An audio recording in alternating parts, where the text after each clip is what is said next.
To continue further, question number 7 of the NCERT book. What are sacred groves and what is their role in conservation?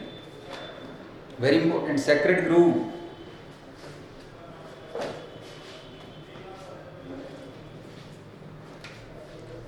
क्या होते हैं sacred groves and what is their importance in biodiversity conservation?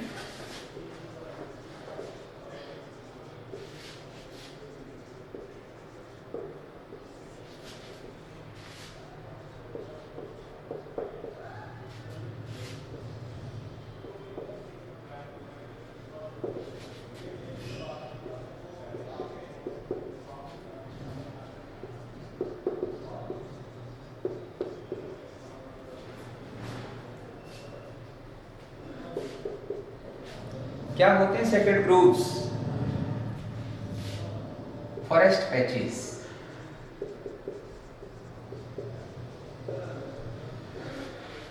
Forest patches around place of worship. Actually जो sacred groves हैं they form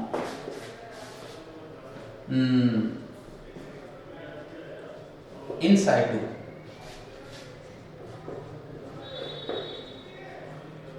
strategy of biodiversity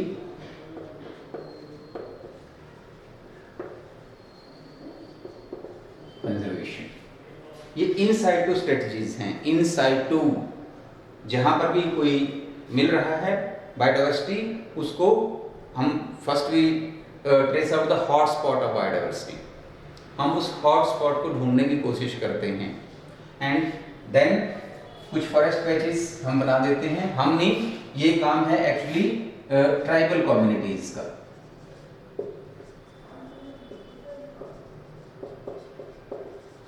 tribal communities उन्होंने जो हमारी biodiversity है उसको सेक्रेड धर्म के साथ लिंक कर दिया है एंड आई थिंक ये ज़्यादा सुटेबल स्ट्रेटजी है फॉर कंजर्वेशन ऑफ बायोडाइवर्सिटी। जो भी हमारे धार्मिक स्थल हैं या प्लेसेस हैं, प्लेसेस ऑफ वर्शिप, उनके आसपास में हमने नहीं, not we but tribal communities को ज़्यादा क्रेडिट हमें देना चाहिए। वो क्या करते हैं, जैसे राजस्थान में खेजरी फॉरेस्ट्स हैं, उनको सेक्रेड ग्रोव का नाम दिया है। मेघालय में उधर गारो खासी जयंतिया हिल्स हैं। वेस्टर्न घाट्स में कर्नाटका के आसपास कुछ एरियाज को उन्होंने धार्मिक या रिलीजियस उससे लिंक कर दिया है कि ये हमारे धर्म का या रिलीजन का मतलब है, इससे लिंक है।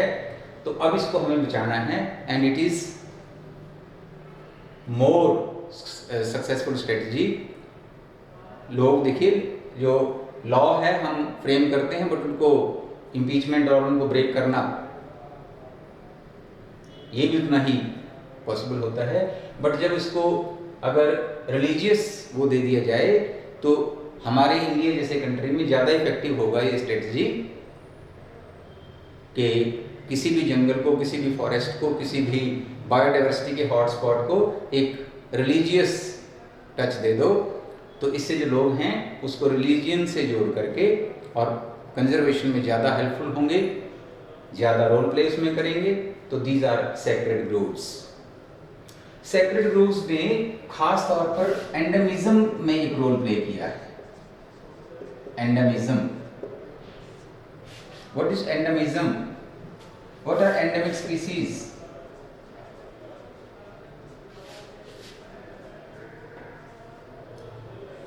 क्वेश्चन हो सकता है वहां पर कि what are endemic species and what is most efficient method of conservation of endemic species. तो एंडेमिक स्पीसीज क्या हैं और इनको कंजर्व करने का कौन सा तरीका है, अब हम दोनों को डिस्कस कर लेते हैं। एंडेमिक स्पीसीज जो हैं they have restricted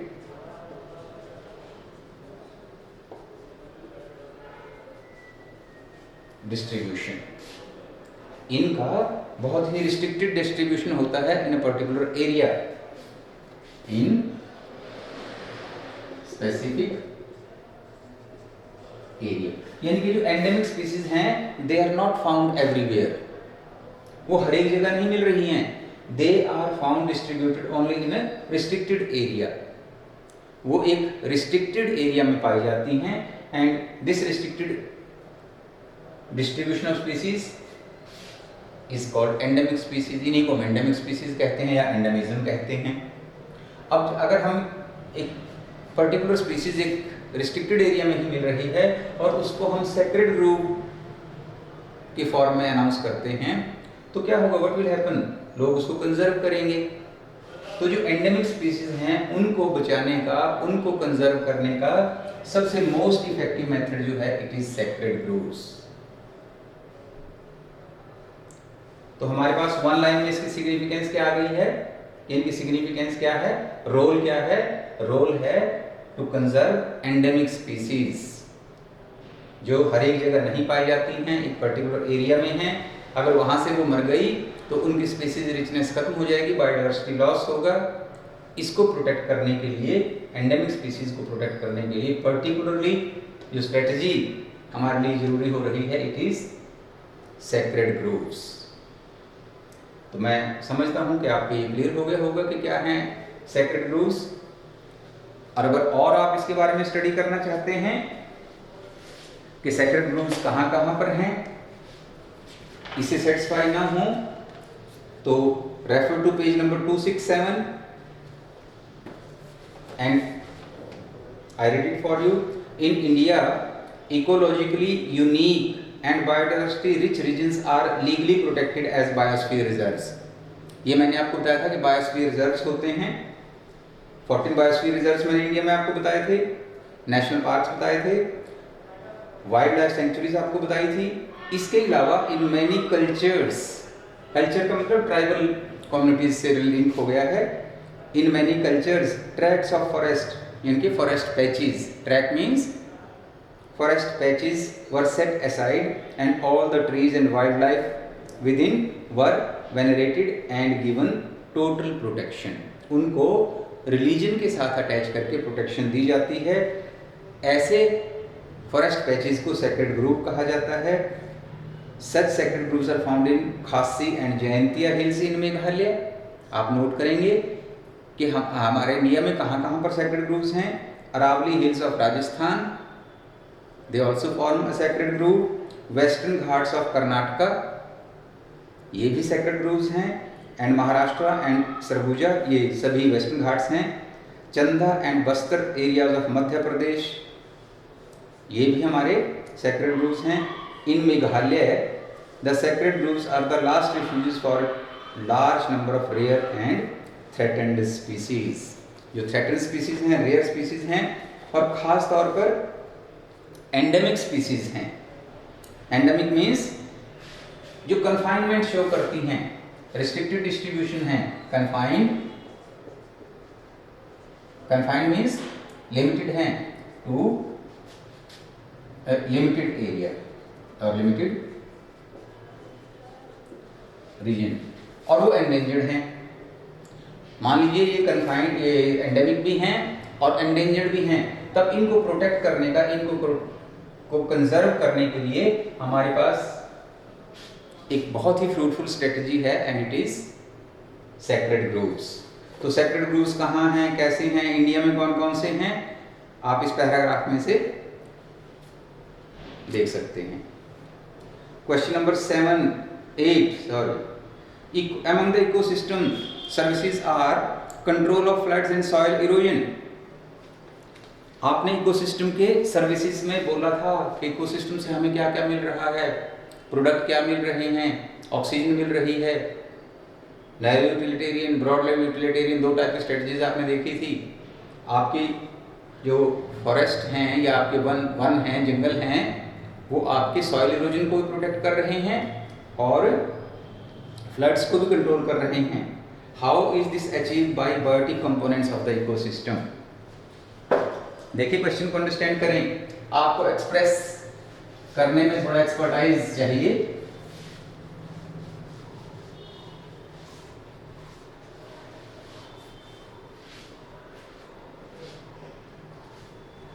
and we discussed with ecosystem services. हमने बहुत से प्रोडक्ट्स के बारे में देखा था, हमने ऑक्सीजन प्रोडक्शन के बारे में देखा था, फॉरेस्ट प्रोडक्ट्स के बारे में देखा था, मेडिसिनल प्लांट्स के बारे में पढ़ा था। इसके अलावा जो हमारे फॉरेस्ट्स हैं, इकोसिस्टम्स हैं, वो फ्लड कंट्रोल में एंड सॉइल इरोजन दोनों को प्रिवेंट कर रहे हैं। Ecosystems prevent flood control and soil erosion. Question है कि हाउ। अब आप जानते हैं कि जो ट्रीज हैं, फॉरेस्ट हैं, इकोसिस्टम में बायोटिक कंपोनेंट्स हैं, एज प्रोड्यूसर्स इनमें रूट्स होती हैं। ये जो रूट्स हैं ये क्या करती हैं? दे bind the soil particles, soil particles को बाइंड करके रखती हैं। जितना सरफेस पर रूट सिस्टम होगा वो सॉइल पार्टिकल्स को बाइंड करके रखेगा। अगर सॉइल पार्टिकल्स बाइंड हैं तो फ्लड से उनको ज़्यादा नुकसान नहीं होगा, बिकॉज वो तो रूट्स ने बाइंड कर रखे हैं, रूट्स ऑफ द ट्रीज। तो यही हम यहाँ पर एक्सप्लेन करेंगे कि जो रूट्स हैं, roots of the trees, they bind the soil particles को बाइंड कर रही हैं एंड जो सॉइल है इसको ड्रिफ्टेड नहीं होने देंगे। यानी कि यूं कहिए सॉइल इरोजन होता क्यों है कि जो सॉइल है दैट ड्रिफ्ट्स, बह जाती है, तो prevent drifting of the soil particles do not drift. वो ड्रिफ्टेड नहीं होंगे, बहेंगे नहीं, तो सॉइल इरोजन अपने आप रुक जाएगा।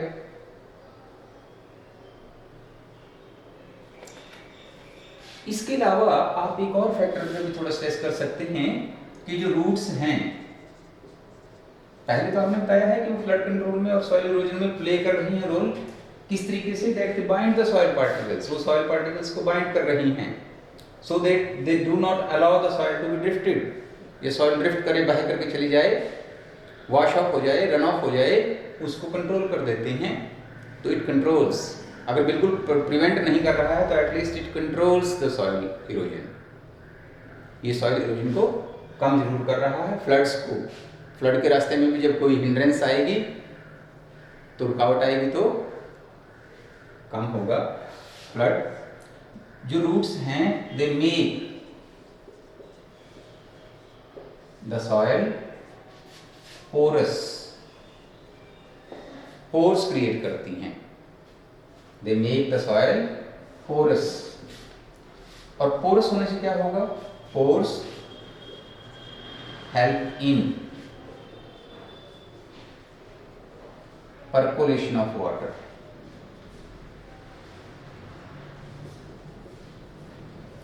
जो पानी है वो सिपिंग करेगा या परकोलेशन करेगा, मीन्स डीपर लेवल पे जाएगा, उसका जो फ्लो है वो रिड्यूस हो जाएगा।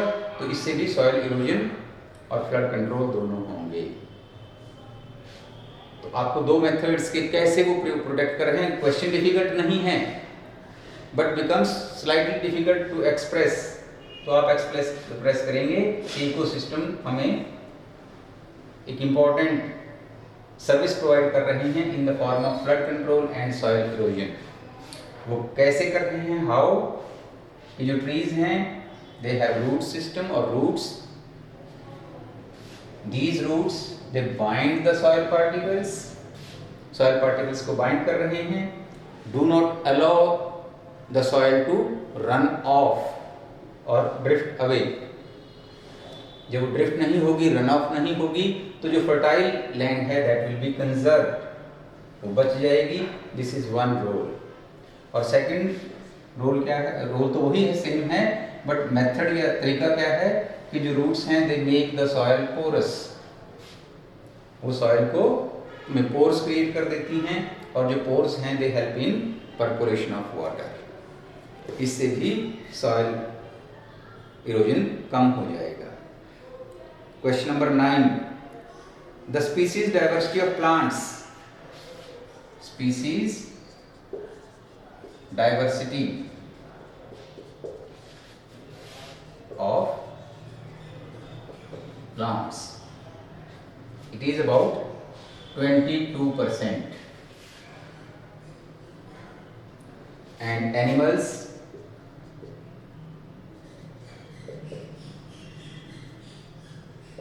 72%। ये है क्वेश्चन नंबर 9। ये दे रहा है वो आपको कि जो स्पीसीज डाइवर्सिटी ऑफ प्लांट्स है इट इज अबाउट 22%, ये गिवन भी है आपकी बुक में दिया है रेंज ऑफ बायोडाइवर्सिटी में। एनिमल्स की 72% है। What could be the explanation to how animals achieve greater diversification?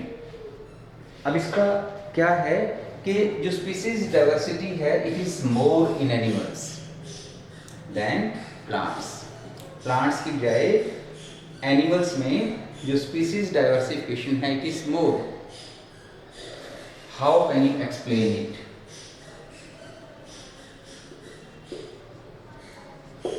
तो इस क्वेश्चन को आंसर करने के लिए आपको एक बेसिक डिफरेंस की तरफ जाना पड़ेगा, डेप्थ में जाना पड़ेगा कि what is difference between plants and animals regarding their nervous system.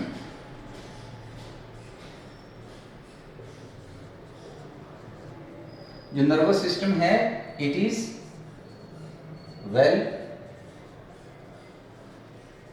Developed in animals.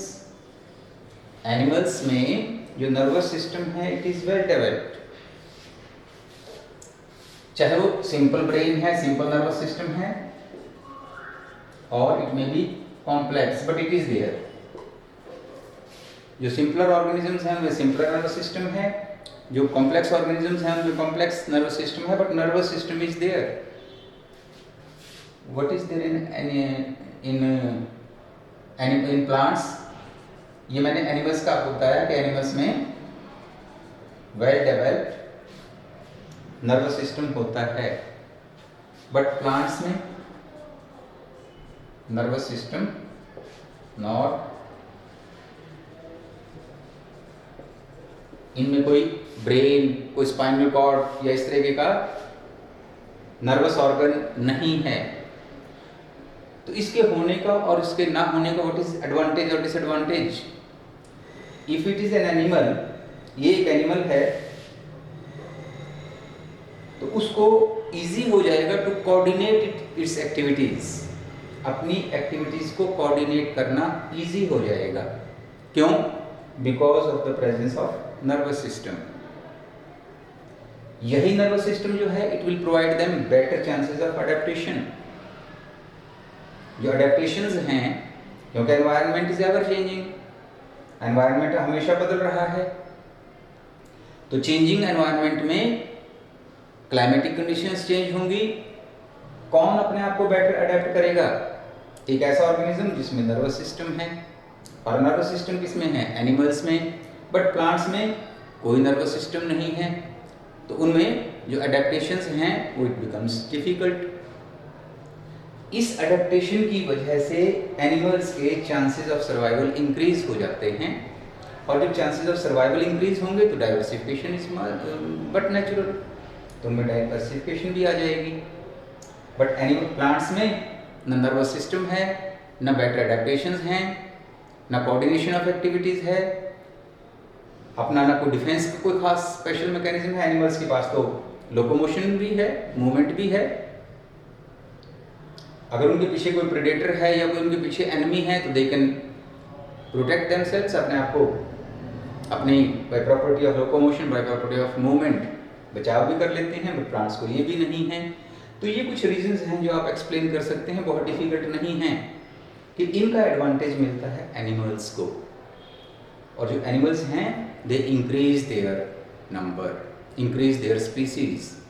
That's why, ये रीज़न है कि जो स्पीसीज डाइवर्सिटी है प्लांट्स की वो बहुत कम है, 22% ऑफ द टोटल, और जो एनिमल्स हैं उनमें 72%। Main reason is nervous system and second is other defence mechanisms, तो जिनकी वजह से ये अपने आप को प्रोटेक्ट कर लेते हैं और अडेप्ट कर लेते हैं।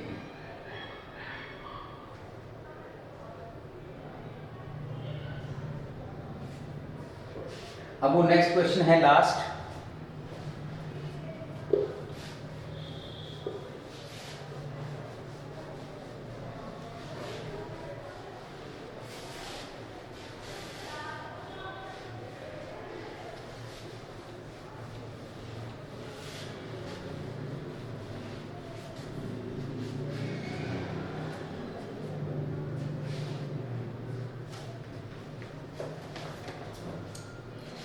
Last question, question number 10। Can you think of a situation? Can you think of a situation where we deliberately want to make a species extinct? Want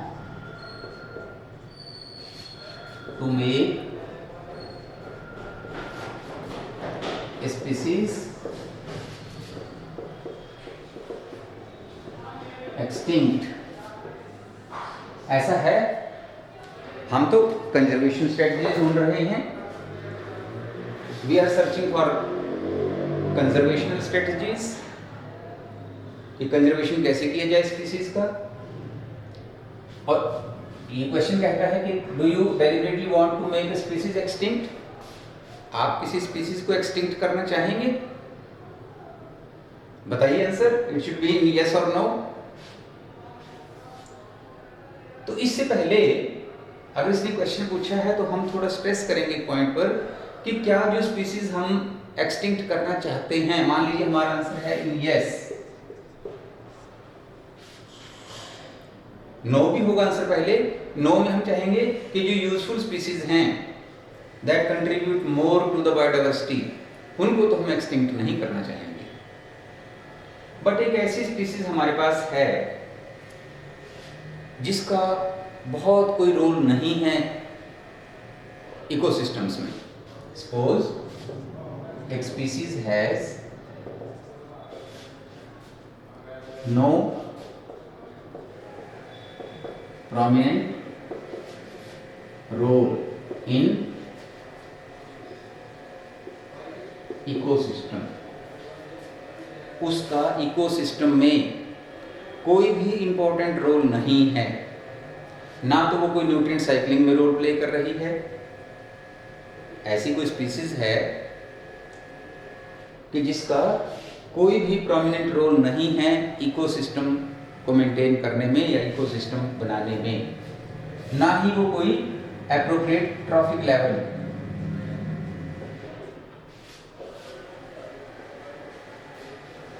का कंपोनेंट है, ना तो उसका प्रोमिनेंट रोल है इकोसिस्टम में, ना ही वो किसी ट्रॉफिक लेवल का कंपोनेंट है। Not important,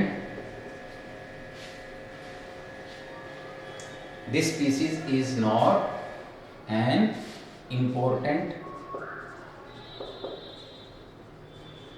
component of any trophic level, ना ही कोई एनर्जी ट्रांसफर में उसका कोई रोल है, no role in energy flow in ecosystem। Ecosystem में कोई एनर्जी फ्लो में भी रोल प्ले नहीं कर रही है, वो किसी ट्रॉफिक लेवल का कंपोनेंट नहीं है, किसी ट्रॉफिक लेवल को बना नहीं रहा है, ना ही कोई इकोसिस्टम में इंपॉर्टेंट रोल प्ले कर रहा है। बल्कि और क्या हो सकता है, इट में कॉज सम डिजीज। फायदा तो कुछ नहीं है, बट वो कोई डिजीज कॉज कर रहा है। फॉर एग्जाम्पल पोलियो वायरस, आप पोलियो वायरस को ले लीजिए फॉर एग्जाम्पल, क्या कुछ देखिए, क्या has it any important role in ecosystem? कोई इंपॉर्टेंट रोल नहीं है इकोसिस्टम में। क्या ये किसी ट्रॉफिक लेवल का इंपॉर्टेंट कंपोनेंट है? किसी भी, ना लिविंग है ना नॉन लिविंग है, ना किसी उसका कंपोनेंट है, ना ही एनर्जी फ्लो में कोई रोल प्ले कर रहे हैं, ना ही इकोसिस्टम को कोई और किसी टाइप की सर्विस दे रहे हैं, बल्कि नेगेटिव इंपॉर्टेंस है इनकी।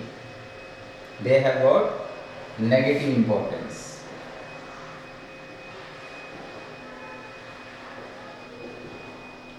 और वो नेगेटिव इंपॉर्टेंस क्या है कि ये डिजीज कॉज कर रहा है। पोलियो नाम की डिजीज कॉज कर रहा है, जिससे डिफॉर्मिटीज और कई तरह की प्रॉब्लम्स हो जाती हैं। तो हम ऐसी स्पीसीज को ही एक्सटिंक्ट करना चाहेंगे।